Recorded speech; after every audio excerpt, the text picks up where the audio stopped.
I'm Mike Beliveau, and today I'm at the second annual Fort Loudon Market Fair for 2022. So this is the first day, Friday morning. It's pretty early, so you may still see some motor vehicles around because people can still set up until 8:30, and it's only about 7 o'clock right now. But the camp is pretty full. Set up yesterday, and we got a full day today. I'm going to be teaching a seminar on smooth bores at 10:30, and before that I hope to get some shopping in. So I'm going to make some breakfast, and then at 9 o'clock I'll take you into the event. Well, the setting for the Fort Loudon Market Fair is Fort Loudon itself, which is a recreated French and Indian War era fort in Pennsylvania. It's just west of Chambersburg, Pennsylvania.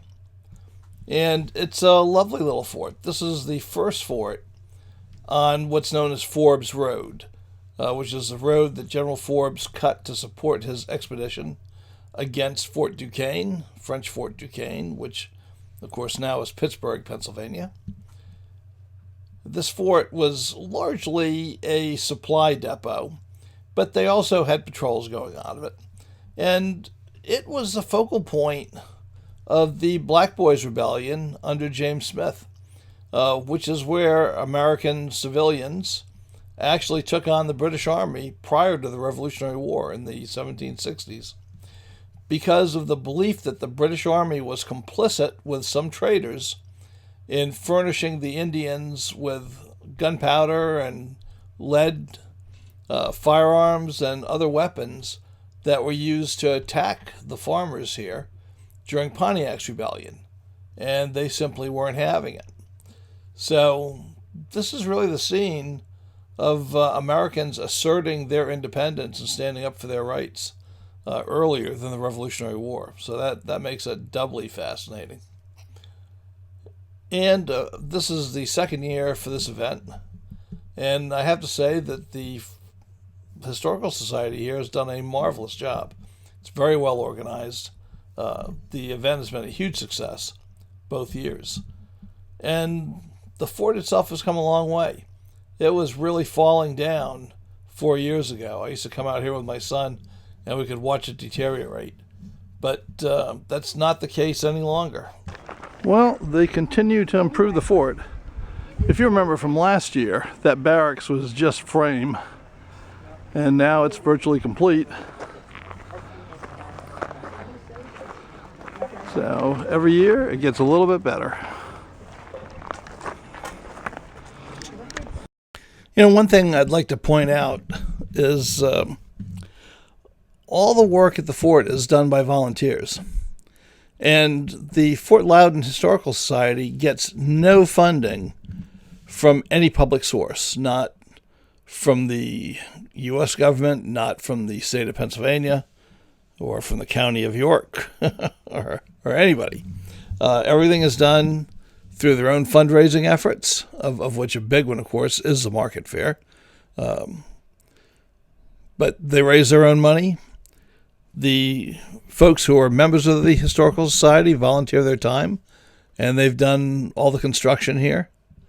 And it's really just amazing when you see what can be done, and you don't need to have government involved, and therefore you can do it right, and you can do it the way it should be done, and you can see the results whenever you walk through the fort.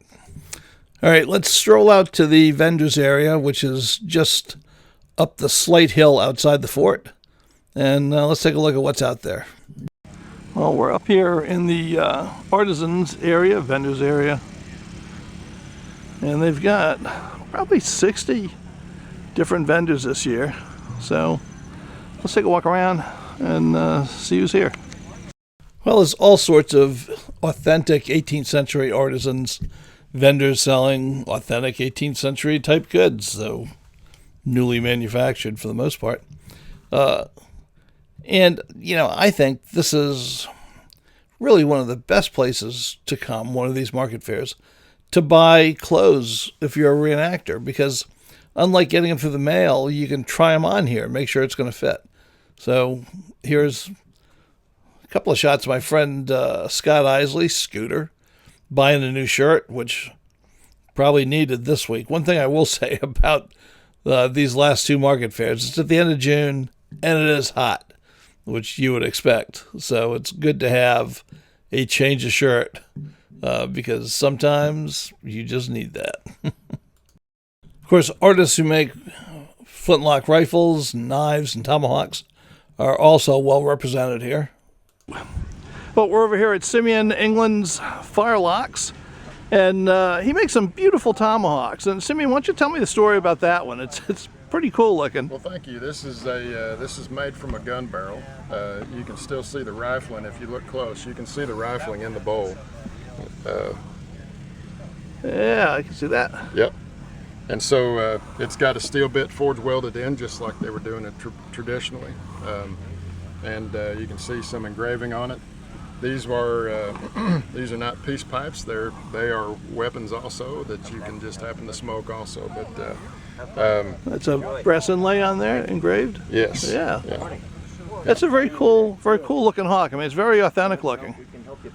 Some of them are over the top. This one looks like a good working one. I do a lot of study on originals. These are coming around about the late 1740s, and you see them all the way through the 19th century. But the early ones, they have certain features and designs that make them early, and that's kind of what I gravitate to. I like to build the early tomahawks. And well, you do really good work. Well, thank you. I appreciate that. Well, it's not all tomahawks and rifles here. There's all manner of 18th century artisans, whether it's clothing or the next booth over, we're going to have soaps, lotions. The Gathering Artisan. Okay, go. 10 or 13. We both have that. So what are you making? 18th century folk art. Oh, your stuff is very beautiful, I have to say. Thank you.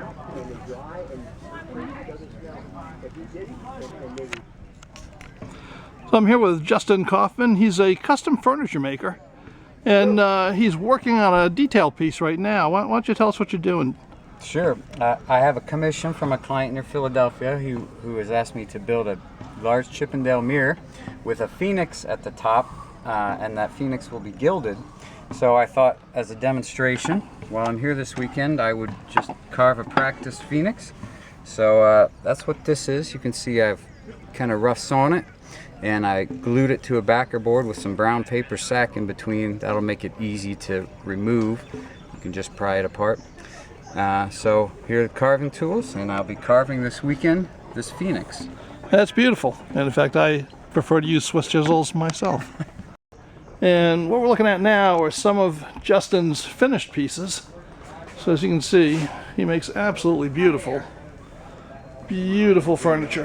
Go right on in and feel free to open drawers and feel the finish. There we go, all beautiful 18th century pieces made by Justin Kaufman. And there are plenty of artisans in horn and wood making some great pieces. Things that you could enjoy for loading your gun or just having around for the pure love of 18th century objects. I'm here with Margaret Beckenheiser. And Margaret, could you tell us what you're doing?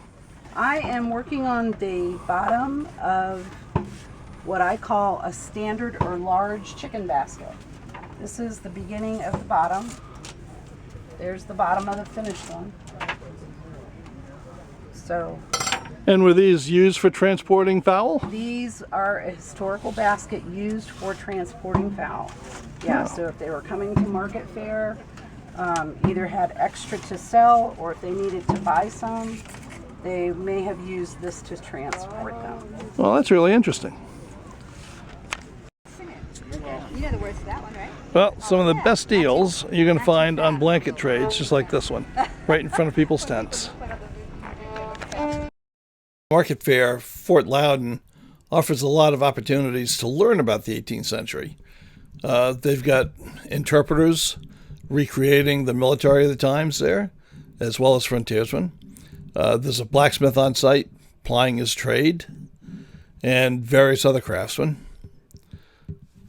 Outside of the fort, Roland Cadle was giving a demonstration of how logs were squared to be used in construction during the 18th century using just a broadaxe. I got Roland Cadle of Village Restorations. He's over here using a broadaxe to square off a beam from a log.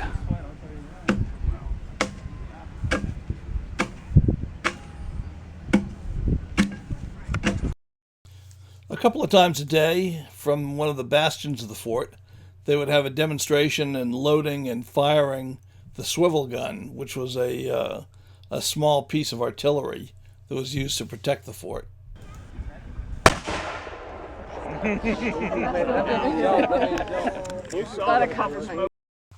And up in the Artisans area, they had a seminar tent where they had a variety of speakers talking about different aspects of 18th century life and history, all during the event. I was the lead-off speaker in their seminar series, and my topic was proper loading and firing of smoothbore flintlocks during the 18th century. And I really enjoyed giving the seminar and talking to all the people I met there. On Saturday, they had a shooting competition at the market fair, and you can see everybody gathering for it over here. This was really well run, and it was quite interesting. Let me show you the course of fire. Okay, today's match, there are going to be 3 courses of fire. The first one is firing at marks, and there's boards with a little V out there. The target is the point of the V. Then next, we've got a timed event. Have to shoot the steel gong 5 times. Fastest time takes that one. And then farther out, which may not show up here, we've got the longer range out, looks like close to 100 yards.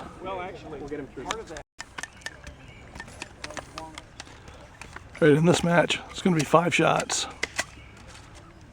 All the loading has to be from the pouch. You have to prime from the horn. And they're shooting at the V.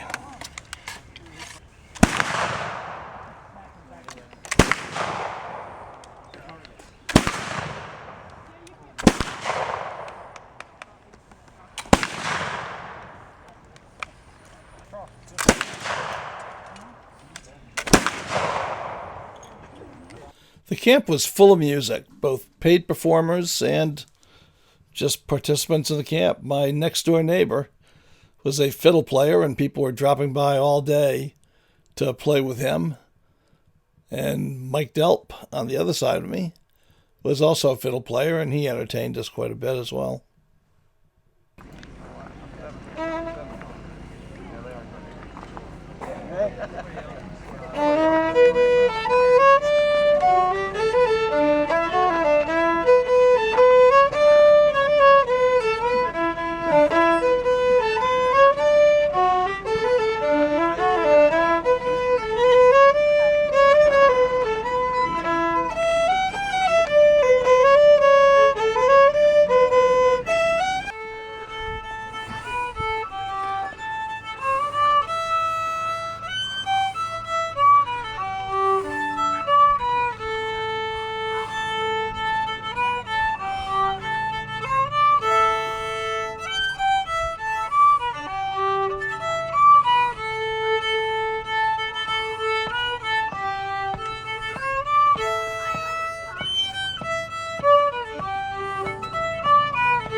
Oh, there were plenty of gentlemen and ladies on display, promenading around the fort, and it's always very worthwhile just to come down and people watch. And, you know, they'll be having it again next year. Maybe you'll come down and watch us too, or even join in the fun. So I hope to see you then. So until next year, bye.